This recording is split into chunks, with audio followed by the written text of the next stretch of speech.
Bonjour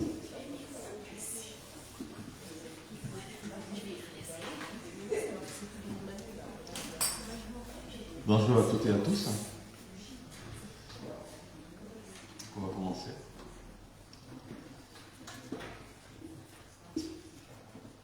Donc, soyez tous les bienvenus en ce lieu où nous pouvons louer le Seigneur ensemble. Donc, prions.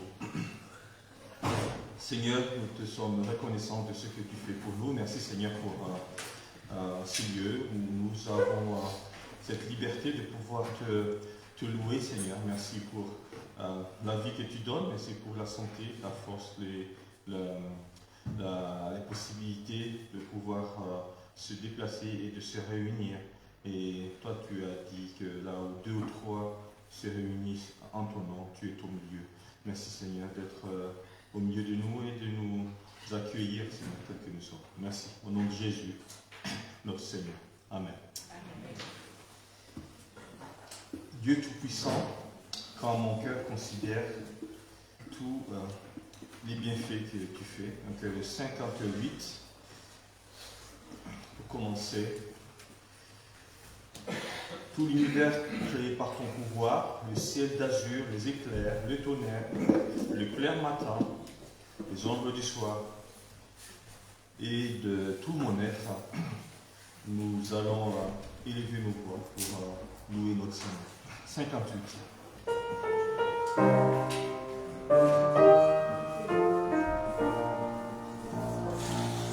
Dieu Tout-Puissant, quand mon cœur considère tout l'univers créé par ton pouvoir, le ciel d'azur, les éclairs de tonnerre, le clair matin,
choses pour nous. Et en retour, nous ne pouvons pas lui donner un prix à ce qu'il a fait. Il a créé le monde, l'univers pour nous. Je ne pense pas qu'on puisse lui rendre le pareil. Il nous a donné tous ces beaux, cette nature qu'il a donnée. Il a donné le soleil, il a donné la lumière. C'est gratuit. Donc, c'est gratuit et c'est la grâce de Dieu. C'est pour ça que nous lui rendons grâce. Le 140, ô Dieu de grâce éternelle, le temps est proche où ton amour fera toutes les choses nouvelles. Donc prépare-nous pour ce grand jour. Au vrai bonheur, tu nous appelles. Ô Dieu de grâce éternelle. 140.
De gratuit, de libre, que Dieu nous donne, c'est la vie éternelle et la vie qui à venir.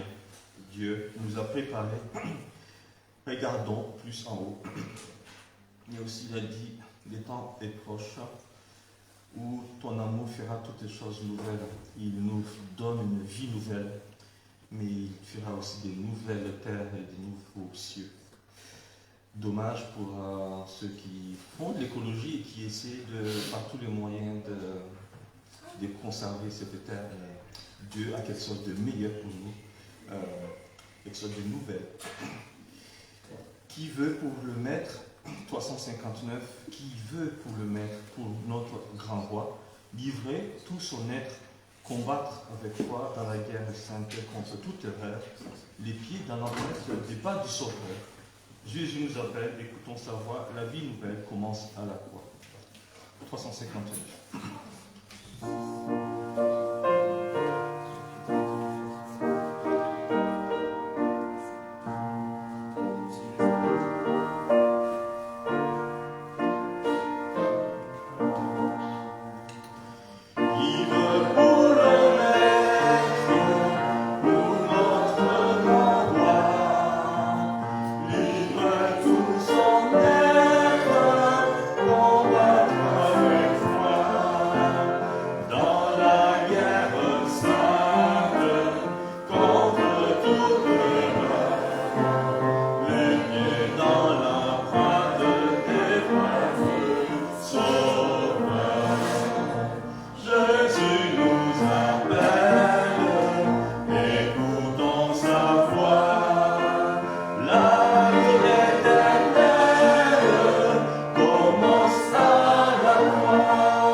l'agneau de Dieu qui a donné sa vie sur la croix. Donc la vie éternelle commence à la croix, c'est ce qui était écrit dans le chant qu'on venait de chanter. Dans Éphésiens 2, 8 et 9, il nous rappelle que car c'est par la grâce que vous êtes sauvés, par le moyen de la foi, et cela ne vient pas de vous, c'est le don de Dieu. Ce n'est point par les œuvres, afin que personne ne se glorifie. Dans Romains 3, 23 et 24, que nous connaissons bien aussi, car tous ont péché et sont privés de la gloire de Dieu, et ils sont gratuitement justifiés par sa grâce, par le moyen de la rédemption qui est en Jésus-Christ, mort sur la croix. Et dans Tite 2, 11, 12, qui parle encore de la grâce de Dieu, Tite 2, 11, 12, car la grâce de Dieu, source de salut pour tous les hommes, a été manifestée. Elle nous enseigne à renoncer à l'impiété et aux convoitises mondaines et à vivre dans le siècle présent, dans la sagesse, la justice et la piété. Toujours la grâce de Dieu. Dans 2 Corinthiens 9, 14, 15, il prie pour vous, parce qu'il vous aime à cause de la grâce éminente que Dieu vous a faite. Grâce soit rendue à Dieu pour son don ineffable. Loué soit Dieu, le Seigneur, pardon. Numéro 36, ce que nous allons faire. Nous allons louer ce Dieu de grâce. 36, loué soit Dieu, le Seigneur, le puissant roi de gloire. Mon âme, il faut l'acclamer par un chant de victoire. Réveille-toi, viens au devant de ton roi pour célébrer sa mémoire. 36.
La victoire, là, c'est la santé et la vie. Dieu nous donne la vie gratuitement.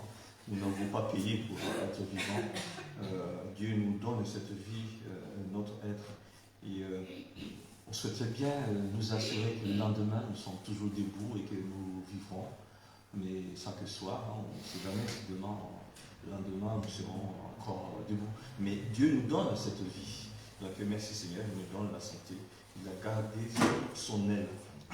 C'est vers lui que nous allons nous tourner pour le louer par ce chant numéro 42. C'est vers toi que je me tourne, je veux marcher dans tes voies, numéro 42. Je lève mes mains pour te rencontrer. Mon cœur désire te chanter pour bénir et célébrer ton Seigneur, car tu es fidèle et bon. Donc nous profitons des moments que Dieu nous donne, la vie qu'il donne, pour pouvoir venir vers lui et le célébrer. Le célébrer. Thank you.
J'aimerais bien que nous puissions contempler la gloire de Dieu, que nos yeux voient vraiment ce que Dieu fait, que nous voyons ce que Dieu nous donne et que nous sommes prêts aussi à partager cette vie. Hein, cette vie. Je veux partager, Seigneur, ton éternité parce qu'il nous donne la vie éternelle. Le numéro 57, pour nous inviter à regarder, à énumérer, à plonger nos regards sur les bienfaits de l'Éternel, numéro 57. Ô toi dont les bienfaits ne tarissent jamais, ô Dieu de paix, pour louer tes présences, s'unissent tes enfants, écoute leur accent, reconnaissez. 57.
Chez nous, ça tousse beaucoup et on perd la voix. Donc Jenny n'est pas là avec nous, elle est fort malade, ainsi que Clésiane. Et merci Seigneur que Lauréat a pu se lever aussi et de venir à l'église. Donc voilà, merci. Que Dieu nous protège et que nous donne la force tous les jours. Est-ce que vous avez des bienfaits de l'Éternel, des partages?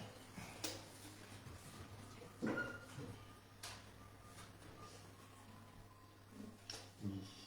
Je suis reconnaissante au Seigneur pour la famille qu'il nous donne sur toute cette terre, puisque mon petit dernier a eu 18 ans hier, donc il n'est plus que des adultes à la maison maintenant. Merci Seigneur pour son anniversaire, pour sa vie.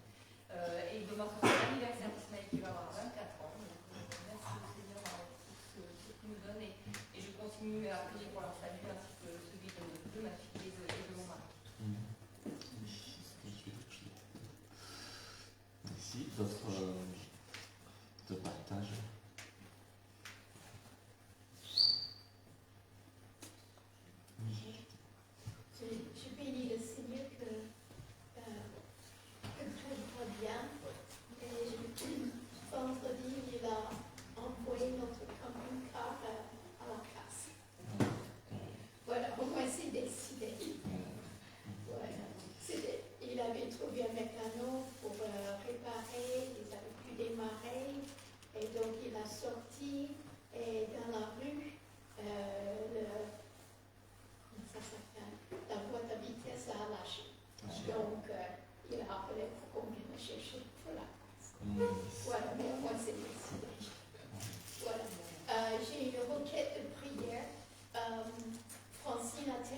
Seigneur pour la protection. Hein, il nous a protégés sur la route aussi ce matin. Et, même s'il n'y a pas beaucoup de monde ce matin, il y a quand même des gens qui sont très pressés.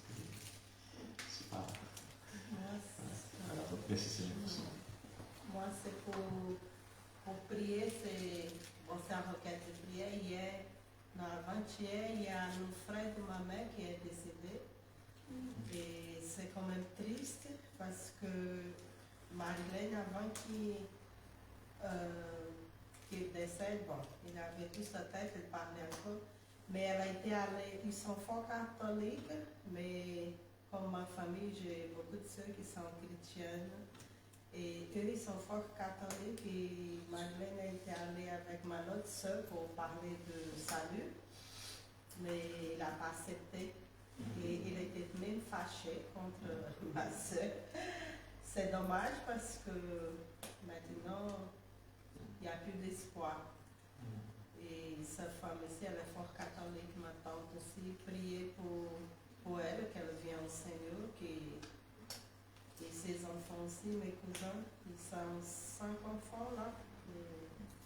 C'est quand même triste, hein, il a eu l'opportunité, mais il ne voulait pas. C'est fâché. D'autres sujets de prière, oui, Louise. Moi, je voudrais juste dire merci au Seigneur pour sa grâce, sa paix, sa protection qui nous ramène chaque jour dans notre vie, malgré les moments difficiles, les hauts, les bas, et qu'il a donné son Fils à la croix. Et j'aimerais bien chanter le 204, s'il vous plaît. 204.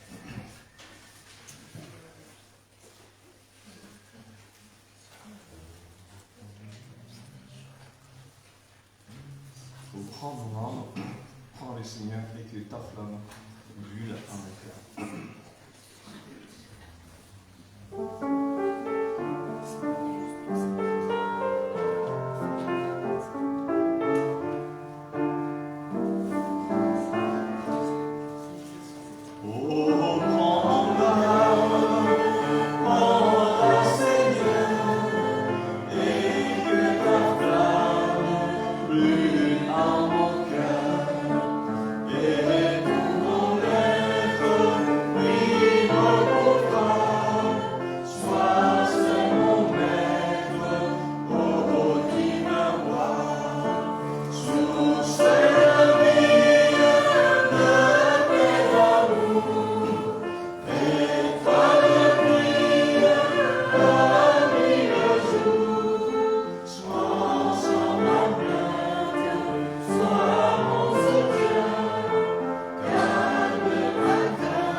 Sinon, je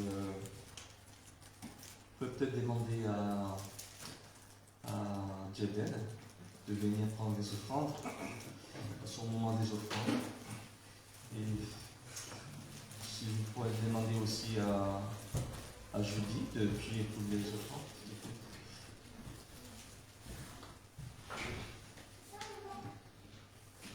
Seigneur, nous voulons te remercier pour toutes tes bontés envers nous. Nous savons que nous vivons toujours dans un monde déchu et donc nous avons toujours nous rencontrons des épreuves, mais nous voyons aussi ta grâce qui nous aide bien souvent et qui intervient quand nous n'en pouvons plus et qui nous fait grâce tant de fois. Et nous voulons te remercier pour cela. Seigneur, merci pour ce que tu nous donnes pour pouvoir vivre. Et Seigneur, merci de cette opportunité de te rendre un peu de ce que toi tu nous donnes. Oui, Seigneur, nous te prions aussi pour les missionnaires qui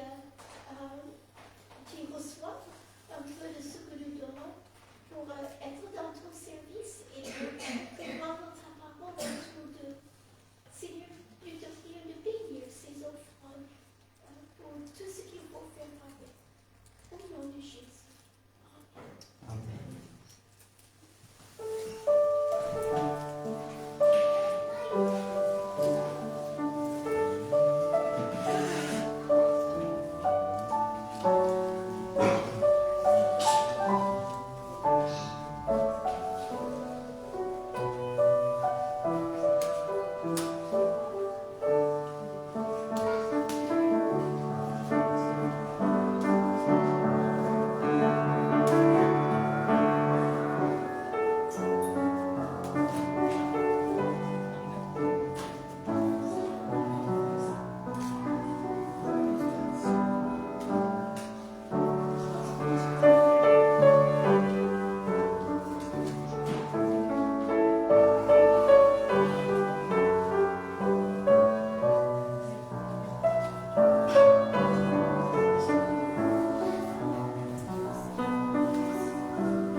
Pour les annonces, ce mardi à 19h, par Skype là, ou en présentiel, là, ici avec Judy, il y aura une réunion de prière. Si vous souhaitez participer à cette réunion, n'hésitez pas de venir, mais aussi de voir avec François si vous voulez vous inscrire sur la liste Skype de l'église. Jeudi soir, il y aura de l'étude biblique. Greg sera déjà de retour, espérons, c'est mercredi, c'est ça qui sera de retour. Donc nous allons voir une étude biblique le soir à 20h. Vous pouvez aussi de deux manières, soit venir sur place, soit assister par Skype. Dimanche prochain, 10h30, le culte, dimanche matin. Et l'après-midi, il y a quelque chose. Il y aura la chorale à 14h30. Voilà. Est-ce que j'ai oublié autre chose? Avant de laisser les enfants aller dans leur classe, un dernier chant. Le 64, à Dieu soit la gloire. 64. À Dieu soit la gloire pour son grand amour. En lui je veux croire jusqu'au dernier jour. Jésus à ma place mourut sur la croix et il m'offre sa grâce et je la reçois. 64.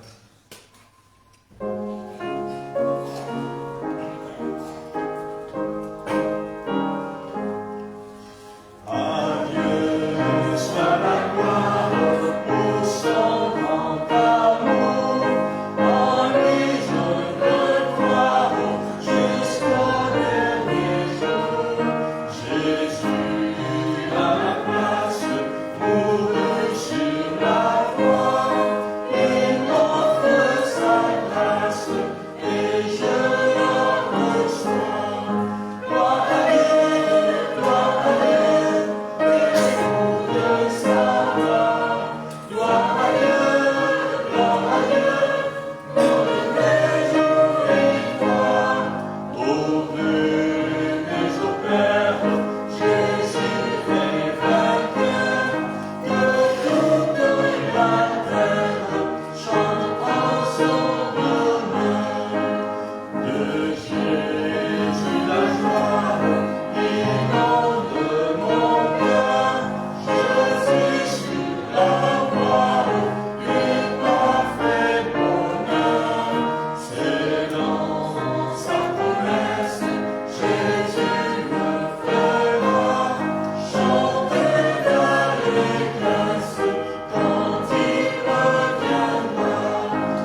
les enfants à aller rejoindre la classe respective.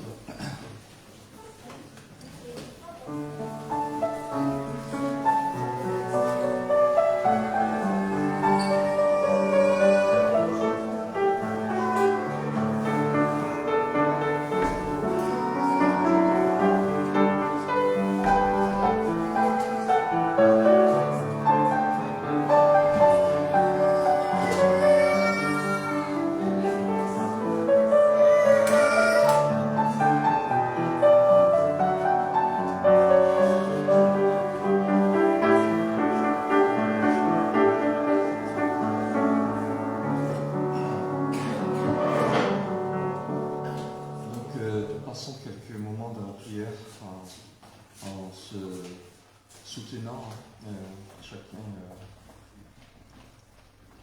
apportera nos. Ça fait une manière en fait, de porter les fardeaux des autres, et de prier pour les autres.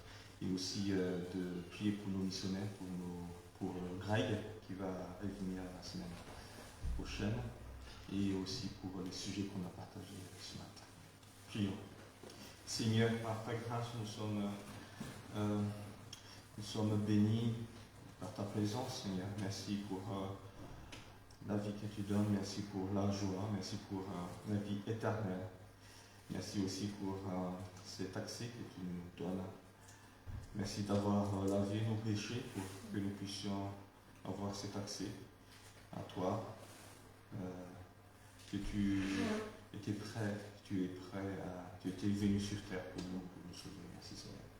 Et tu as laissé ta sainteté en vivant, en se confondant avec nous, en vivant avec nous humains, en partageant nos souffrances, nos soucis, en voyant nos maladresses, mais aussi nos péchés, Seigneur.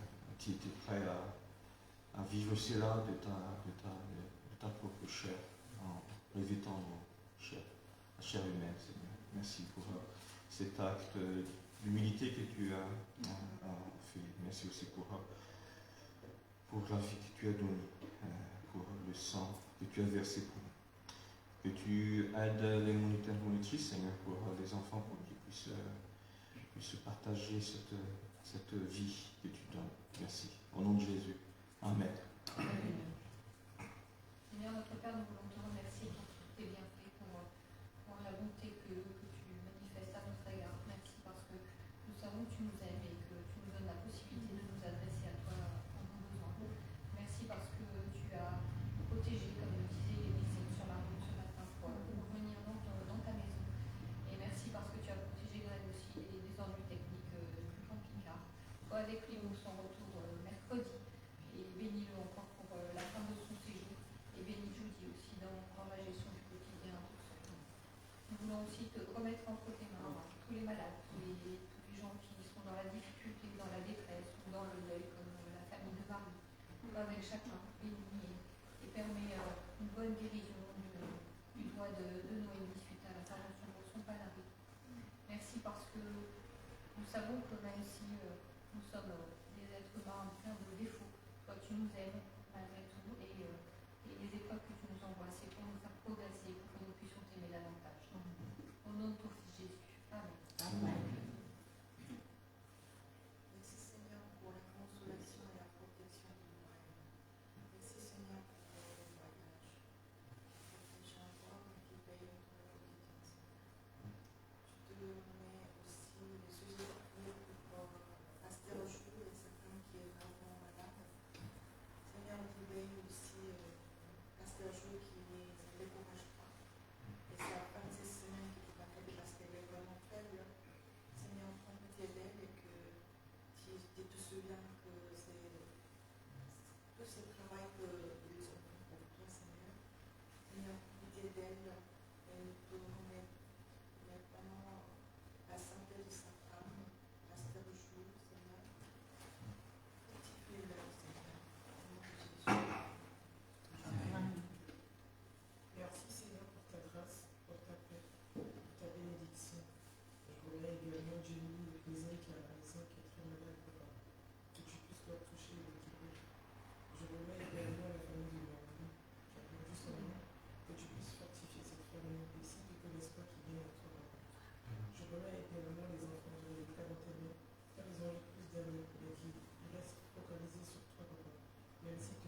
comme il faut, papa. Et c'est toi qui connais toutes choses. Je te remercie parce que ce sang qui a été coulé à la croix, c'est pas notre mérite, papa, mais tu nous as aimés en premier. Donc je te dis merci pour tout ce que tu fais pour nous. Ta grâce, ta bénédiction, que ton nom soit sanctifié et que ta règne vienne. Au nom du Seigneur Jésus. Amen. Seigneur, bénis aussi tes cœurs éloignés qui vivent ta situation par la grâce du Seigneur. Qui veille aussi les frères et sœurs et multiplie la foi et le cœur, Seigneur, au nom de Jésus.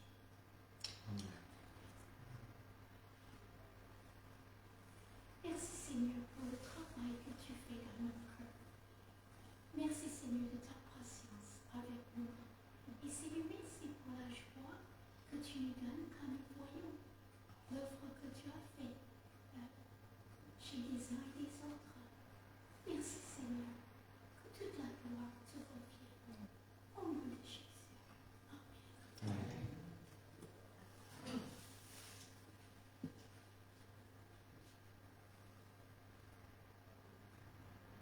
Seigneur, nous te mettons entre tes mains, Blake, sur son chemin, son vol de retour, son voyage de retour, que tu le protèges, que tu le fortifies, qu'il soit en bonne santé. Que tu sois aussi avec nos missionnaires, avec la famille Moreno, la famille Sauvage, la famille MK, mais aussi Rob et Madeleine. Que tu sois aussi avec notre frère Bernard qui va nous apporter la parole, que tu travailles dans nos cœurs, Seigneur, pour être réceptif à ton message et que ton Saint-Esprit nous encourage, Seigneur, chaque jour. Que tu sois aussi avec nos frères et sœurs qui sont malades, qui souffrent. Que tu sois aussi avec nos aînés, Madeleine et Marie-Madeleine, qui sont malades aussi, Seigneur, qui ne supportent pas bien. Que tu les fortifies aussi, Seigneur. Merci. Au nom de Jésus. Amen. Amen. C'est une joie d'avoir Bernard avec nous. Et je laisse la parole à la place pour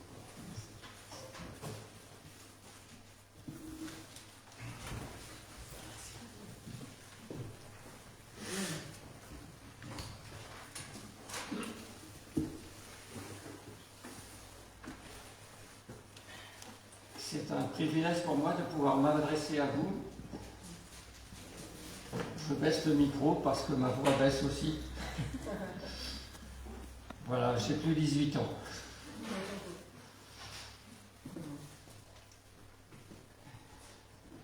Nous avons le privilège d'être au bénéfice de la grâce de Dieu qui nous a envoyé son Fils Jésus-Christ pour mourir à notre place sur la croix. C'est nous qui méritions la croix. C'est nous qui méritions le supplice. Et c'est lui qui l'a... Ça va pas? Et c'est lui qui l'a subi, ce supplice, pour que nous puissions avoir la vie. Malheureusement, beaucoup de gens autour de nous ne savent pas, ne veulent pas savoir, ont entendu ou pas entendu, mais encore aujourd'hui, Jésus sauve. Aussi, nous avons un ministère, chacun les uns envers les autres, de rappeler ce qu'a fait le Seigneur Jésus, et que ce n'est pas une nouveauté, que ce n'est pas une nouvelle voie, mais que c'est une voie ancienne qu'aujourd'hui nous voulons encore reprendre avec lui. Je vous propose un court texte dans l'Évangile selon Marc. J'ai repris ma vieille Bible second 1910 pour lire la même chose que vous. Marc chapitre 6,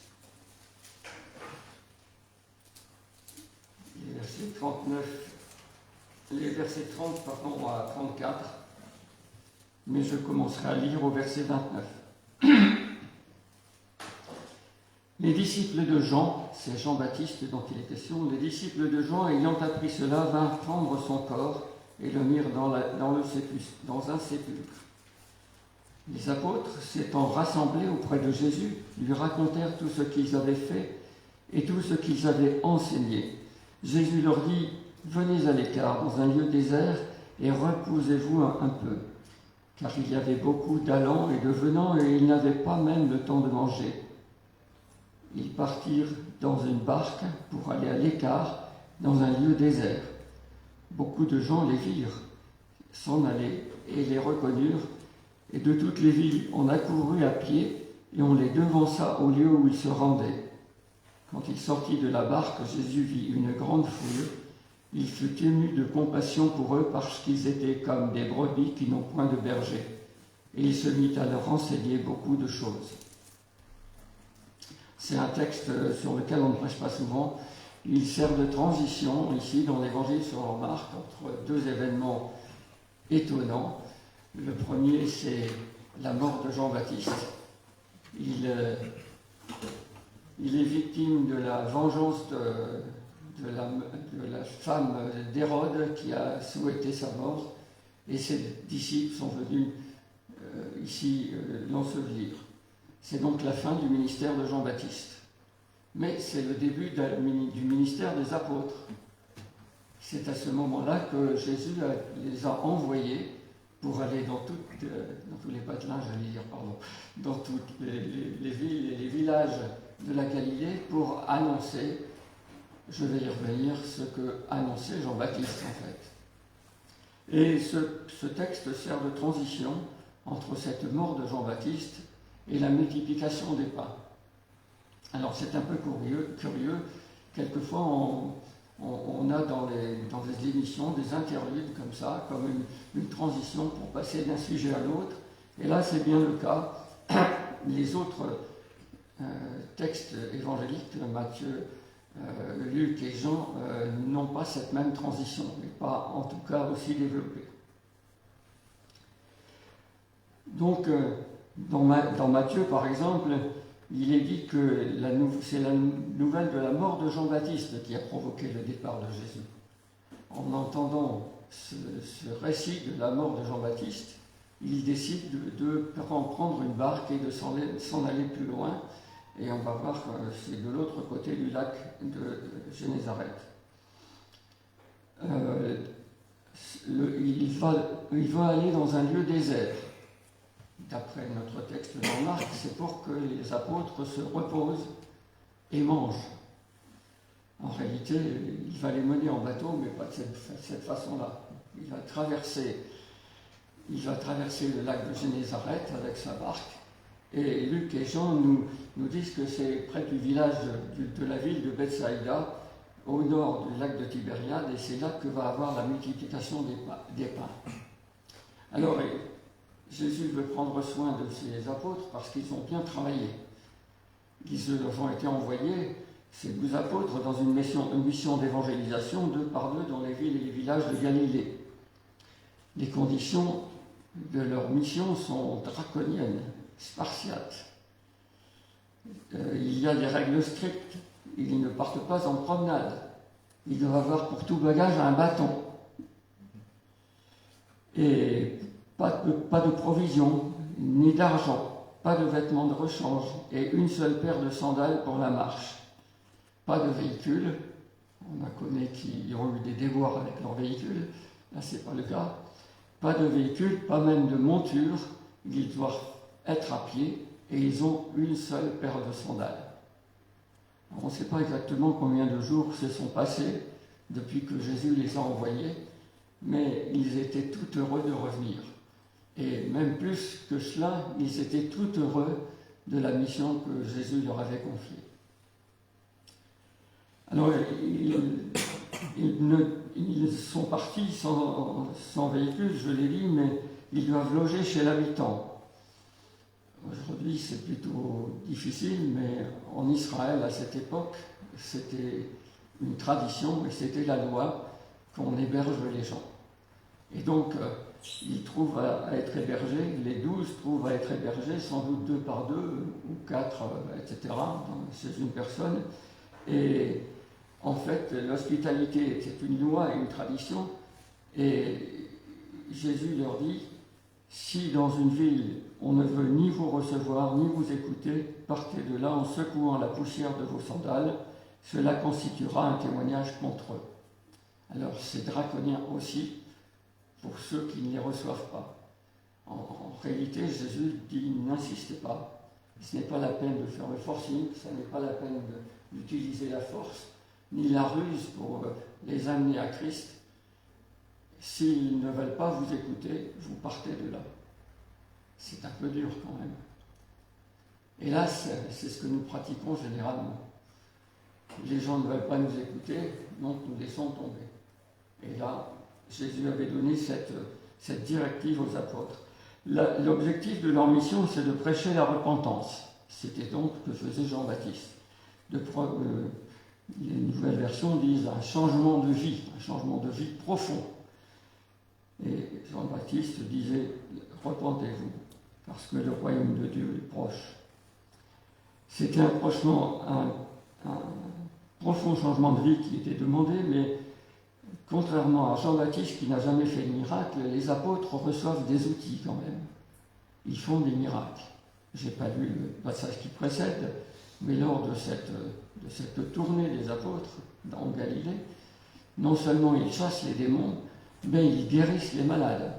Et grâce à cela, il y a une foule nombreuse qui va les suivre finalement dans la suite.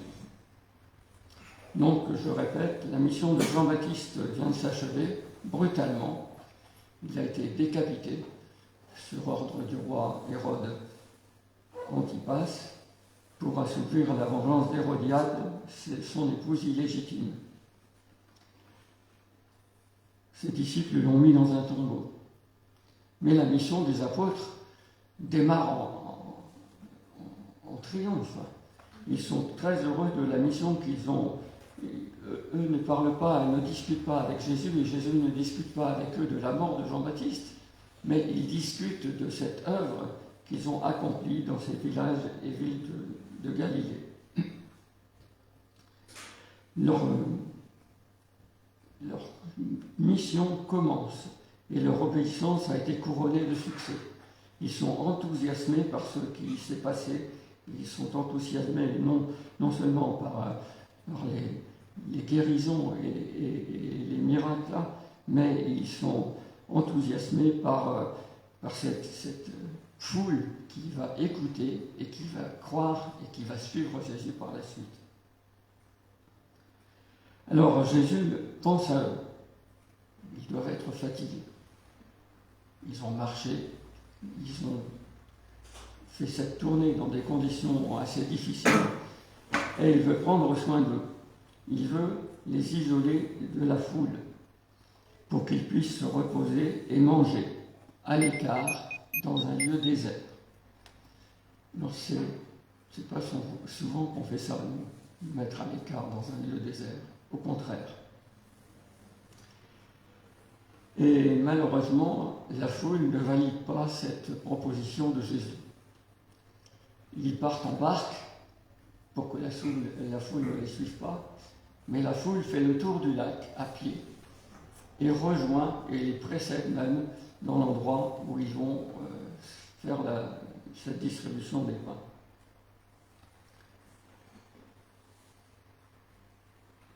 Alors, les apôtres, au lieu d'avoir du repos, reçoivent une nouvelle consigne. Jésus va les remettre au travail. Ce n'est pas le moment de se reposer, ce n'est pas encore le temps prévu. Donnez-leur vous-même à manger. Alors vous connaissez la suite, hein, mais on n'a rien à manger. Qu'est-ce qu'on pourrait acheter pour leur donner à manger? Ils étaient plus de 3000 à cette fois-là, et pas 3000 personnes. 3000 familles. C'est-à-dire que les 3000, ce sont des hommes, et qu'on ne compte pas les femmes et les enfants. Ça a perduré longtemps, cette coutume de laisser de côté les femmes et les enfants. Mais bref, il faut donner à nourrir à ces 3000 personnes. Ils n'ont rien, sauf un garçon qui se présente, qui a 5 pains et 2 poissons. Et Jésus dit, ça va bien. Et il prie, il rend grâce pour cette nourriture, pour 5000 personnes, et les apôtres se mettent à distribuer. Jésus rompt les pains, je ne sais pas s'il a fait avec les poissons, mais enfin bref, on distribue ces 5 pains et ces 2 poissons aux 5000 familles. Et il y a des restes. Et les apôtres sont encore mis à contribution. Ils doivent prendre les restes dans des paniers. C'était déjà la traque au gaspillage à cette époque. Jésus avait déjà inventé ça. C'est pas parce qu'on a l'abondance qu'on doit gaspiller. C'est pas du tout la mentalité aujourd'hui. Plus on a, plus on gaspille. Donc, voilà quel repos. Ce bain de foule n'a pas été le tout repos. Alors, être fatigué n'est pas un péché. Je ne sais pas si vous le saviez. On parle d'être fatigué, mais on ne parle pas de paresse. On ne dit pas que les disciples sont paresseux. Ils ont besoin de repos. Et ce n'est pas encore pour tout de suite. Se reposer quand on est fatigué, ça n'est pas un péché. Mais les disciples doivent apprendre à faire face aux besoins des perdus et à lutter contre le gaspillage des bénédictions de Dieu. Est-ce que nous ne gaspillons pas, nous aussi, quelquefois, les bénédictions de Dieu? Est-ce que nous ne passons pas à côté de missions qu'il nous donne? Le repos est reporté. Alors, le repos n'est pas un péché. C'est même un commandement. Dieu s'est reposé. Il a construit l'univers et la terre et a peuplé la terre en 6 jours. 6 jours. Et le 7e jour, il s'est reposé. C'est ce qu'on a appelé le sabbat. Enfin, c'est ce que Dieu a appelé le sabbat. Et c'est un repos obligatoire. On doit se reposer le 7e jour, qui est le samedi. Oui, c'est le samedi, pas le dimanche. Le sabbat, c'est le samedi. Dimanche, c'est le premier jour de la semaine. Donc, Dieu s'est reposé et il a donné toutes des règles pour célébrer ce repos. Il a sanctifié le jour du repos et réglementé aussi l'emploi du temps de notre semaine. Exode 20, verset 8. Souviens-toi du jour du repos pour le sanctifier. Je ne suis pas sûr qu'on sanctifie toujours le jour du repos comme c'était prévu. Mais enfin, on n'est plus sous l'ancienne alliance. Exode 35, 2. On travaillera 6 jours, mais le 7e jour sera pour vous une chose sainte. C'est le sabbat, le jour du repos, consacré à l'Éternel. Celui qui fera quelque chose qu'elle couvra ce jour-là sera puni de mort. Heureusement qu'on n'est plus sous l'ancienne alliance. Donc, le sabbat, c'est une loi. Mais Dieu ne s'est pas contenté de cela. Il a pourvu, dans l'emploi du temps des Israélites, tout un tas de fêtes. Je ne sais pas si vous vous rendez compte, mais à chaque fête, il y avait au moins un jour de sabbat qui était associé à cette fête. Alors, comme exemple de fête, il y a le jour des expiations, il y a la Pâque, vous connaissez bien, la Pentecôte, la fête des trompettes, la fête des cabanes, les années sabbatiques aussi. La 7e année, il fallait s'arrêter de travailler toute l'année et bénir le Seigneur. Il y a les années jubilaires, la 50e année, c'est-à-dire qu'il y avait un sabbat la 49e année et il y avait un sabbat la 50e année. Donc 2 années où il ne fallait absolument pas cultiver, où il fallait s'arrêter de cultiver les champs. Heureusement, ça fait un demi-siècle, parce que sinon ce ne serait pas possible. Donc on travaillera 6 jours, mais le 7e jour, on se reposera, et aussi pour les temps de fête. Excusez-moi, vous voyez, c'est la voix qui s'en va toute seule. Le repos est sacré, mais pas la paresse, je l'ai dit tout à l'heure. Il y a un temps pour travailler, et il y a un temps pour se reposer, et il y a aussi un temps pour arrêter de se reposer. Donc tout a été réglementé très précisément par Dieu. Et le livre de l'Ecclésiaste dit même « Dès le matin sème ta semence, et le soir ne laisse pas reposer ta main, car tu ne sais point ce qui réussira, ceci ou cela, ou si l'un et l'autre sont également bons. » Malheureusement, les agriculteurs d'aujourd'hui, malgré tous leurs produits et toute leur machinerie, eh bien, sont logés à la même enseigne. Ils ne savent pas si ce qu'ils ont planté ou ce qu'ils ont semé va produire du fruit. Combien de fois on voit les vignerons qui sont déçus de voir leur vigne complètement ravagée par le gel ou des choses comme ça. Combien de fois, malgré l'abondance de produits chimiques d'aujourd'hui, ça ne provoque que des catastrophes. Et quelquefois, le Seigneur ne donne pas le fruit qui est prévu aux champs ou aux autres cultures.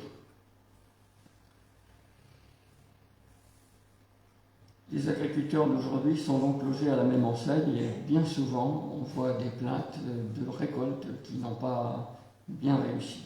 Peut-être qu'ils devraient commencer à prier, mais ce n'est pas dans l'air du temps. On préfère acheter les produits chimiques.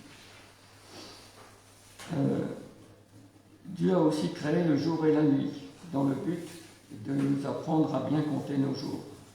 Donc Psaume 90, on peut lire « Enseigne-nous à bien compter nos jours, afin que nous appliquions notre cœur à la sagesse. » Nous devons compter les jours et il y a cette alternance de jour et de nuit. Donc nous savons quand c'est le jour et nous savons quand c'est la nuit. C'est un moment, la nuit, où généralement nous nous mettons à l'écart. Enfin, dans le temps, c'était comme ça.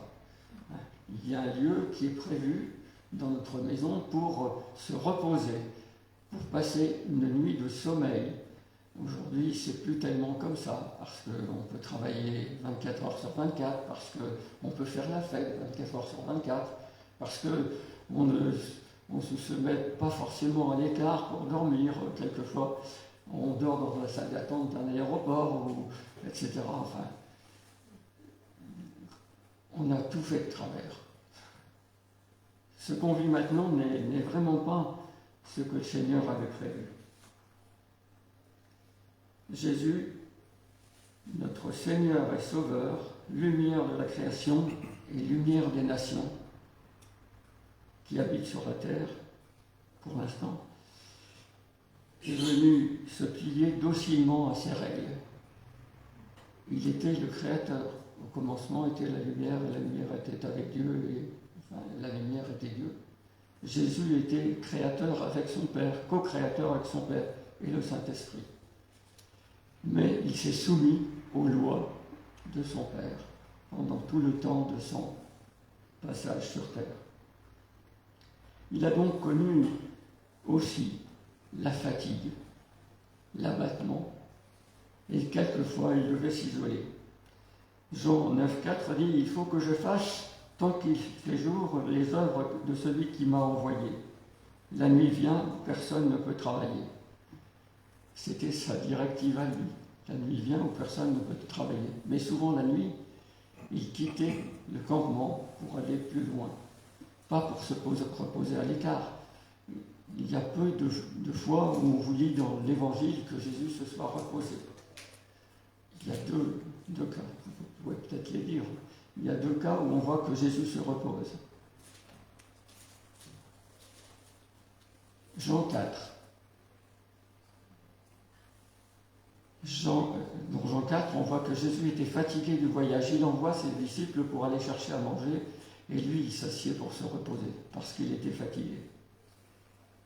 Sur la margelle du puits, peut-être.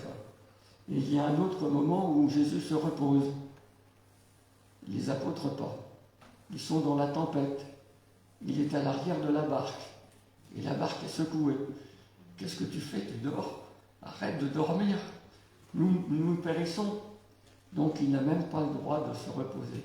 Donc c'est je crois, les deux cas dans l'Évangile où on voit que Jésus se repose et on ne lui laisse pas faire. En revanche, il est mentionné plusieurs fois que Jésus se mettait à l'écart pour autre chose, pour prier.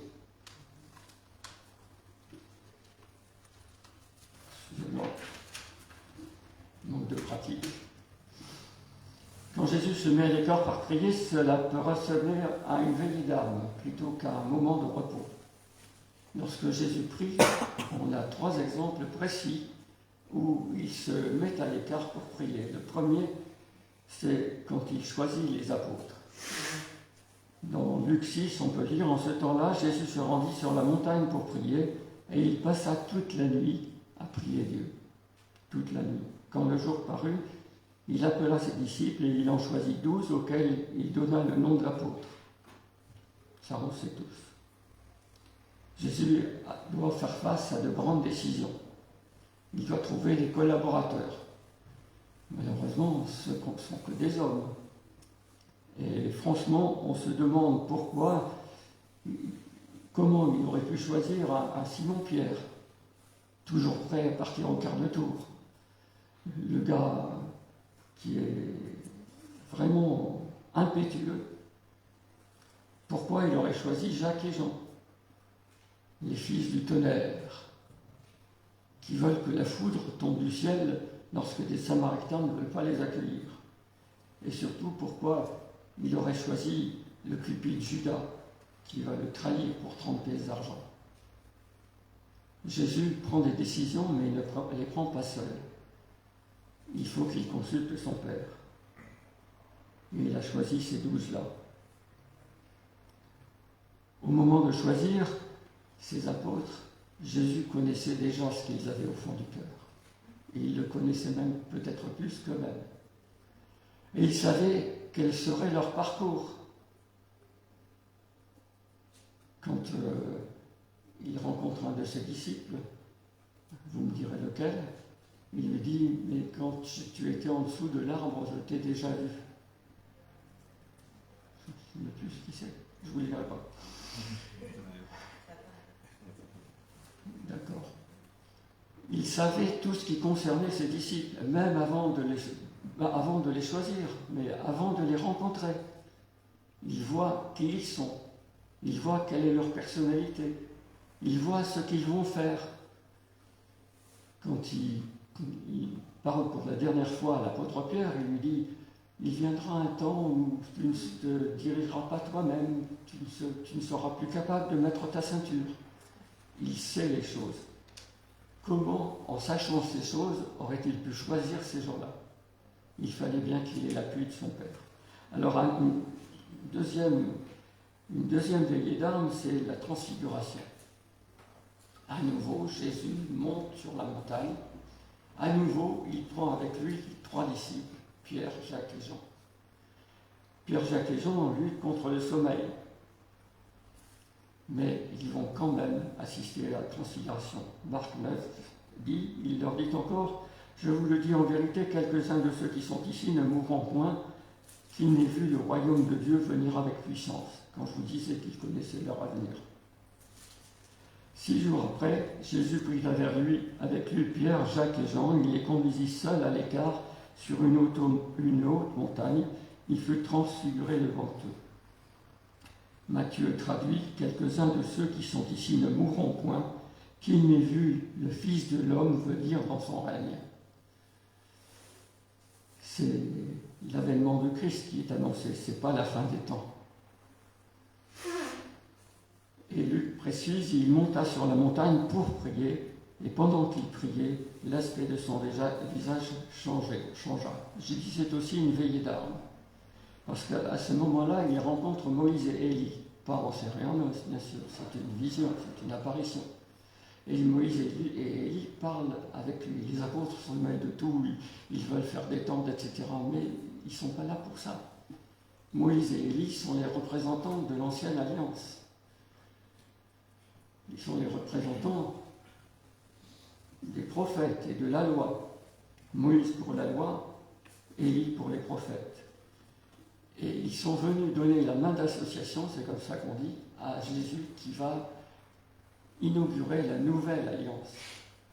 Ils sont venus l'encourager. On ne sait pas, on n'a pas le contenu des propos qu'ils ont eus avec Jésus, mais c'est ça qu'ils sont venus faire. Ils sont venus l'encourager. Ils sont venus l'aider à persévérer pour aller jusqu'à Jérusalem et y mourir. Moïse et Élie apparaissaient dans la gloire, ils représentent la loi et les prophètes de l'ancienne alliance qui va s'achever, ils apparaissent pour le soutenir. Jésus qui va concrétiser le plan de Dieu par sa mort à Jérusalem. il parlait, il s'agit de Moïse et Élie, il parlait de son départ qu'il allait accomplir à Jérusalem, où, selon Luc 9, il parlait de la manière dont Jésus allait achever sa mission en mourant à Jérusalem. Tout était prévu, tout était chronométré. Et on sait maintenant, géographiquement, que c'était probablement sur la montagne qui est au nord d'Israël qu'a eu lieu la transfiguration, et qu'à partir du moment où Jésus descend de la montagne, il va vers Jérusalem. Il fait cette descente, c'est une descente nord-sud du mont, je ne sais plus son nom, la mémoire c'est tout ça, jusqu'à Jérusalem. C'est donc la mission qui commence à s'accomplir. Et puis il y a une troisième veillée d'armes, celle-là vous l'aurez deviné tout seul, c'est le jardin de Gethsémani. Jésus se met à l'écart. Il se met à l'écart avec ses disciples. Il choisit à nouveau Pierre, Jacques et Jean. Ils ont réussi à résister au sommeil sur la montagne, mais là, ils ne vont pas résister au sommeil. Ils vont s'endormir. Jésus se met à l'écart, il prie dans une profonde tristesse, dans la frayeur et dans les angoisses, pour savoir s'il n'y aurait pas une solution de rechange à la crucifixion et à la séparation avec son Père. Il disait, « Abba Père, toutes choses te sont possibles, éloigne de moi cette coupe. Toutefois, non pas ce que je veux, mais ce que tu veux. » Jésus sait qu'il va être séparé de son Père. Il a besoin de tout le soutien de son Père pour accomplir son œuvre sur la croix. Il a besoin de cette prière. Chaque fois que Jésus s'isole pour prier, c'est pour sa mission. C'est pour que le Seigneur l'aide dans sa mission. Alors je disais, les disciples s'endorment. Et Luc essaie de les dédouaner un peu. Ils étaient endormis de tristesse. Mais Jésus, lui, fait des reproches à Pierre. Il dit à Pierre, « Simon, tu dors, tu n'as pu veiller une heure. Veillez et priez afin que vous ne tombiez pas en tentation. L'esprit est bien disposé, mais la chair est faible. » Quand on y réfléchit bien, c'est aussi de son cas qu'il parle, Jésus. Il était déterminé dans son esprit, mais il risquait de flancher. Il avait besoin que son Père l'encourage. Lorsqu'il demande au Père s'il n'est pas possible qu'il y ait une autre solution que la crucifixion, c'est bien parce qu'il avait peur de flancher. Il avait besoin du secours de son Père. Alors si lui en avait besoin, combien nous en avons besoin, d'autant plus pour chaque décision, pour chaque chemin que nous prenons, pour chaque acte que nous commettons, pour chaque déboire que nous traversons, nous avons besoin de la prière. Nous avons besoin de prier notre Père parce qu'il nous a donné dans sa grâce le salut en Jésus-Christ, mais il nous accompagne aussi jour après jour, que ce soit dans les moments de joie, comme celui des disciples qui revenaient avec leur grand succès, ou que ce soit dans le désespoir, comme au jardin de Gethsémani. Dieu est toujours avec nous. Alors, Jésus recommande aussi des temps d'isolement pour prier. Bien sûr, il y a toutes sortes de circonstances où on peut prier. On peut par exemple prier en marchant, sans fermer les yeux toutefois, hein, surtout si on traverse la rue. Donc nous pouvons prier en voiture aussi. Je connais un cher frère qui ne peut pas s'empêcher de prier en conduisant. Alors j'essaie de lui dire ferme pas les yeux quand même, mais il le fait. Il y a des gens qui sont conscients qu'ils ont besoin tout le temps de prier, qu'ils ont besoin d'être tout le temps en relation avec Dieu. Mais Dieu nous dit, Jésus nous dit, il y a des moments que vous devez mettre à part, en particulier pour prier. Matthieu 6,6, quand tu pries, entre dans ta chambre, ferme ta porte et prie ton Père qui est là dans le lieu secret, et ton Père qui te voit dans le secret te le rendra. Ou bien, selon une autre version, la version du Semeur, Mais toi, quand tu veux prier, va dans ta pièce la plus retirée, verrouille ta porte et adresse ta prière à ton Père qui est là dans le lieu secret. Et ton Père qui voit dans le lieu secret te le rendra. On peut prier n'importe quand. Les prières courtes, les prières longues. Mais on doit aussi mettre des temps à part pour prier. Parce que c'est ce que Jésus a fait. Et quand il s'isolait, c'était la plupart du temps pour prier. Dans sa prière pour les disciples, ça c'est dans un autre chapitre, dans l'apôtre Jean, Jésus dit « Je ne te prie pas de les ôter du monde, mais de les préserver du mal. » Lui, il a prié pour nous, pour que nous soyons préservés du mal. Est-ce que nous ne devons pas nous aussi prier pour nous-mêmes, mais aussi pour les autres, pour qu'ils soient préservés du mal? Malheureusement, Jésus a envoyé ses disciples dans le monde. Il les a envoyés au combat, quand il les a envoyés en mission dans le monde. Et il a dû prier pour qu'ils soient préservés du mal. Et aujourd'hui, nous sommes sans cesse sollicités par de la fureur et du bruit autour de nous, dans les journaux, à la télé, dans les cinémas, dans les clubs, etc., dans toutes les manifestations. La priorité est donnée à la fureur et au bruit. Mais nous devons ne pas nous laisser embarquer par cette fureur et ce bruit. Les moyens de faire entendre sa voix se sont développés et multipliés. À l'époque des apôtres, il n'y avait pas le téléphone, il n'y avait pas Internet, il n'y avait pas même la possibilité d'écrire un mot vite fait et le mettre à la boîte aux lettres. Ça n'existait pas. Aujourd'hui, on a toutes les possibilités, on a toutes sortes de techniques. Et cependant, ça ne sert qu'à nous solliciter pour nous unir à des revendications violentes. Vous écoutez la radio, vous écoutez la télé, vous regardez les journaux, il y a toujours des gens qui protestent. Et il y a beaucoup plus de gens qui protestent que de gens qui disent « qu'est-ce qu'on est content d'être français ?» ou américain, ou malgache. Qu'est-ce qu'on est content de ce que le Seigneur nous a donné? Aujourd'hui, non. Personne n'est jamais content de son sort. Ça ne marche jamais. Il y a toujours des choses qui nous contrarient. Si ça vous arrive, priez. Quand on nous propose du repos, c'est une marchandise. On nous propose des loisirs. On nous propose des vacances, on nous propose des lieux de villégiature. Mais tout cela, c'est toujours pour des questions d'argent. Quand Dieu nous propose du vrai repos, c'est une offre gratuite qui remplit nos recueils de cantiques. Dimanche dernier, on a rempli un cantique qui s'appelait « Ô Jésus, je me repose sur ce que je sais de toi ». C'était le numéro 320. Mais on pourrait chanter aussi le 315. « Quel repos céleste, Jésus, d'être à toi pour la mort et la vie. » Ou on pourrait aussi chanter le 322. « Sur toi je me repose, ô Jésus mon sauveur. Faut-il donc autre chose pour un pauvre pécheur? Faut-il donc autre chose pour un pauvre pécheur ?» On chante ça, mais est-ce qu'on croit? Et puis, il y a... J'ai revendiqué 9 chants dans le recueil « À toi la gloire » qui sont inspirés du psaume 23. Qu'est-ce qu'il dit le psaume 23 hein?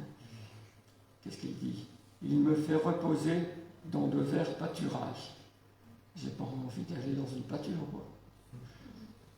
Il me dirige près des eaux paisibles. Bon, il est question de moutons ici, mais il est question de moutons à 2 pattes. Hein. Le Seigneur, l'Éternel est mon berger. Je ne manquerai de rien. Il me conduit près des eaux paisibles. Nous devrions connaître par cœur le psaume 23. Moi, je connais de moins en moins par cœur parce qu'au fil du temps, les choses s'évaporent.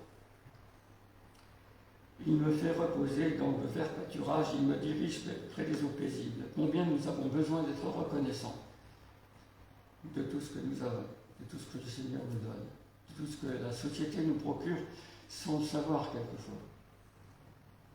Jésus nous promet une place en plus.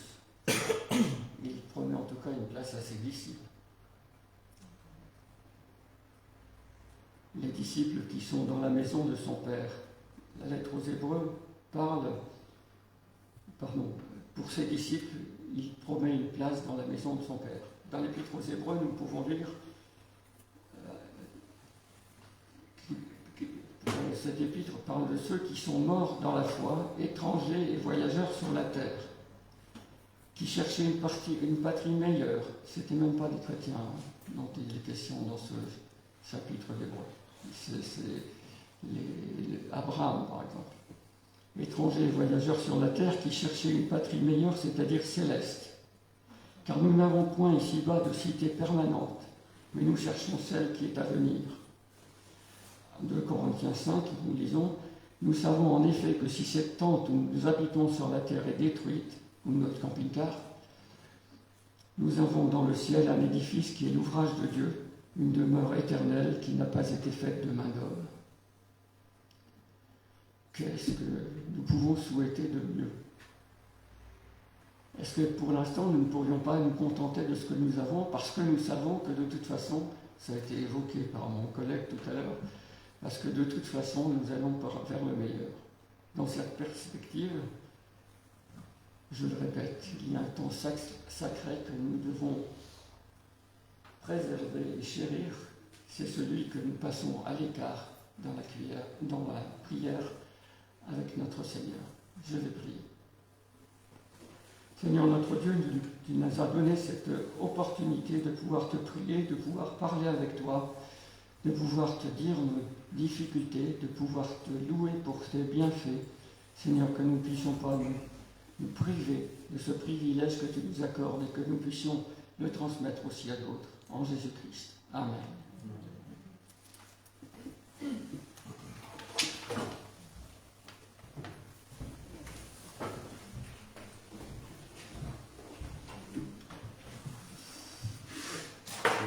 Ça tombe à pic, merci pour ce message. Et justement, le chant qu'on va chanter, c'est le numéro 6, c'est basé sur Psaume 23. Le numéro 6, Jésus est mon divin berger, réjouis-toi mon âme, seul il délivre du danger, tout en moi le réclame. Numéro 6.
Toujours ça.